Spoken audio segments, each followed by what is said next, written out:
N sa pripravil na vážnejšiu tému. Rozhodne, je to veľmi vážna téma. Dnes totižto si pripomíname, aj by som chcel povedať, že oslavujeme, ale myslím, že nie je až taký veľký dôvod na oslavu, pretože hovoríme o chorobe, ale deň sklerózy multiplex. Pán profesor Traubner, ktorý zhodou okolností časť svojho života zasvetil práve tejto chorobe, je medzi nami. Dobré ráno, pán profesor. Dobré ráno, prajem. Keď hovorím o tej časti svojho života, koľko to už je, prosím vás, čo vy tak intenzívne? Ja ako neurológ robím čistých 50 rokov. 50 rokov. Poďme ale teraz konkrétne na spomínanú chorobu sklerózu multiplex, aby sme trošku skrátke vedeli, o čo ide. Ako sa prejavuje, prosím vás? To je prvá základ. Treba povedať, že je to pomerne vážne neurologické ochorenie, ktoré do súčasnej doby nie je vyliečiteľné, ale chvála Bohu je liečiteľné, najmä v poslednom období pomocou veľmi dobrých prostriedkov, ktoré značným spôsobom môžu pomôcť pri liečení pacienta. Na Slovensku sa vyskytuje približne 2 promile, to znamená tak do 10 000 pacientov so sklerózou multiplex. Skleróza multiplex začína z nenazdajky, príčinu dodnes jednoznačne nevieme, je to autoimunnozápalové ochorenie, ktoré je charakterizované tým, že častokrát je v úvode tzv. Retrobulbárna neuritída, kedy pacient prestane vidieť na jedno oko. Ovšem našťastie väčšinou sa to upraví celkom ad integrum, teda do pôvodného stavu. Môžem vám do toho skočiť, lebo ja som si vždy myslela, že to je choroba proste starších ľudí, ale ako sme sa dočítali, tak je to choroba medzi 20. a 30. rokom dokonca. No, treba povedať, že treba odlíšiť arteriosklerózu od sklerózy z multiplex. Arterioskleróza skutočne, i keď treba povedať, že dnes už aj mladších ľudí postihuje, je to ochorenie steny cievnej. To znamená, že keď sa ukladajú najmä lipidové látky, tukové látky do steny cievnej, dochádza zužovaniu cieva, prejavuje sa to arteriosklerotickými procesmi a teda postihuje stenu cievnu. Zatiaľ, čo sklerózis multiplex je ochorenie čiste neurologického charakteru a postihuje nervový systém. Je známe, že dochádza tzv. Demyelinizácie, pretože vieme, že nervové vlákno je obalené takým myelinom obalom, ktorý je tvorený hlavne tukovými látkami a pri tejto degenerácii dochádza odbúrávaniu myelínu a prejavuje sa naozaj hlavne už aj od 20, mal som aj pacienta s 12 rokmi, ktorý mal sklerózu multiplex, ale najčastejšie vo frekvencii medzi 20 a 40 rokom. My sme sa dočítali tu tie príznaky. Vy ste spomínali oslepnutie. To je jeden z tých prvých príznakov, ktoré môže, nemusí byť, ale jednoducho môže sa prejaviť. Potom sú tu rôzne pichanie v končatinách, stuhnutosť svalov, problémy s chôdzou, rečou, motorikou a tak ďalej. Človek, keď s takýmto niečím príde za vami. Kedy nás pozorniť vlastne? No. Samozrejme, niekedy osveta je skôr škodlivá, pretože keď poviem teraz niektoré príznaky, neznamená, že všetci to nájdu. Musí mať ja som sa už našla. Väčšina medikov, keď študuje psychiatriu, zistí, že príznakov má.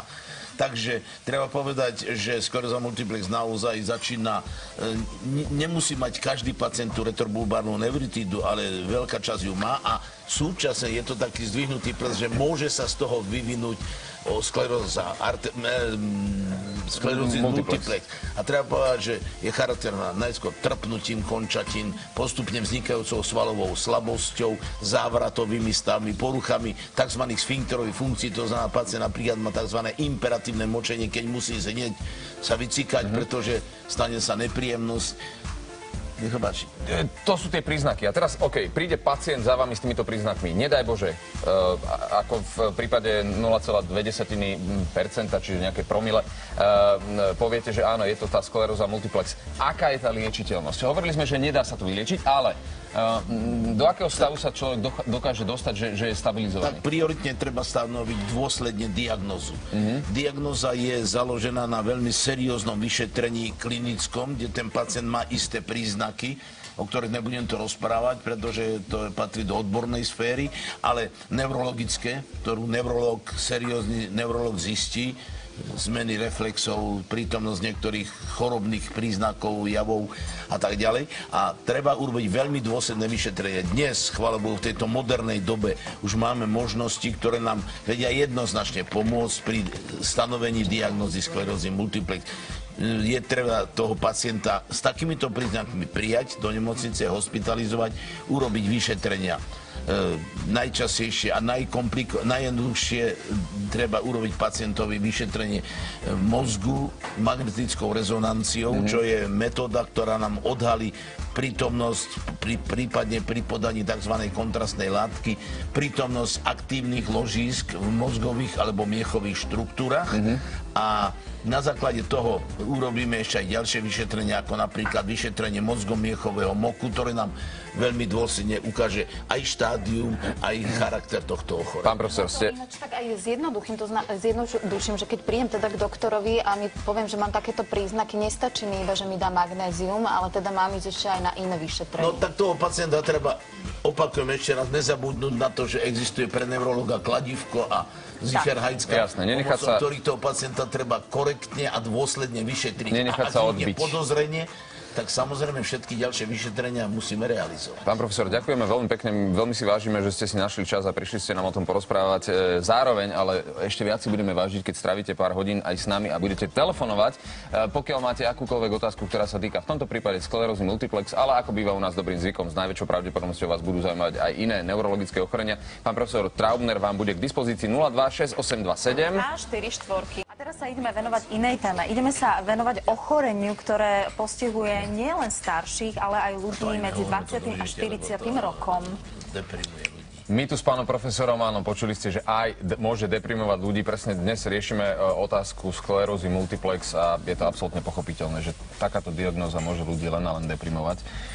Našťastie vy ste ale sám povedali, že dnes už liečiteľnosť, vyliečenie nie, ale liečiteľnosť choroby sklerózy multiplex je celkom dobré, že sme na dobrej ceste, tak povediac. Osobne si myslím, že áno, máme niekoľko foriem sklerózy multiplex, konkrétne najčastejšia, cirka 85% je tzv. Ataková forma, keď príde vždycky atak, ten stav je potom vždy trocha horší, znova sa zopakuje atak a tak ďalej. Okrem toho je to chronická progresívna forma, do ktorej prechádza tá akútna forma, tá ataková forma po viacerých rokoch, 15-20 rokoch, a potom je primárne progresívna forma. Okrem toho je jedna taká včasná forma, no ale to nie je vzrušujúce. Vzrušujúce je to, že tieto ataky vždy vedú k určitému drobnému zhoršovaniu stavu, alebo aj výraznému zhoršovaniu stavu. Máme tzv. Škálu, ktorá sa nazýva Kurzského škála, ktorá hovorí o určitých možnostiach, má 10 stupňov. Dobre, a skúsme naznačiť tie základné stupne. Čiže 0 je zdravý človek. 0 je v podstate zdravý človek, pri štvorke, pri stupne číslo 4 ešte prejde pacient bez opory 400 metrov, pri osmičke už pomaly začína byť sedieť na vozíku, 9, chvála Bohu, tých je stále menej a menej, a pri 10, žiaľ Bohu, je konečné ukončenie života. Hovorili sme ale o tom, že tá liečiteľnosť je dobrá. Akým spôsobom sa to lieči? Treba povedať, že hlavne dneska máme šancu zredukovať počet tých atakov, čiže znížiť ich frekvenciu. Čiže aj znižovanie toho zhoršovania stavu. A tým pádom aj zabrzdiť ďalší vývoj ochorenia, nezlikvidovať. No a toto liečenie sa deje pomocou modernej liečby, ktorá je predstavená interferónmi.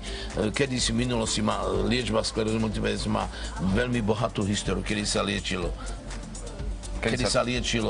liekmi, ktoré rozširovali cievy, potom veľmi účinne ešte aj dnes v období akútneho ataku je liečba hormónmi na dobličky, čiže kortikoidmi, ale najdôležitejšie dnes je možnosť liečby interferónmi, či už vo forme injekčnej alebo tabletkovej, ktoré vedia práve spôsobiť to, čo som vravel, zredukovanie frekvencie. Pán profesor, super, ďakujeme vám veľmi pekne, nesmierne si vážime, že dnes ste medzi nás prišli. Navyše zhodou okolností sú aj kluby tých pacientov, ktorí trpia sklerózou multiplex. Vychádza vlastný časopis. Aj o tom sa môžete poradiť s pánom doktorom a s pánom profesorom, pokiaľ mu zatelefonujete na linke 026827 a 44. Presne tak, pán profesor, ďakujeme. Nech sa vám páči.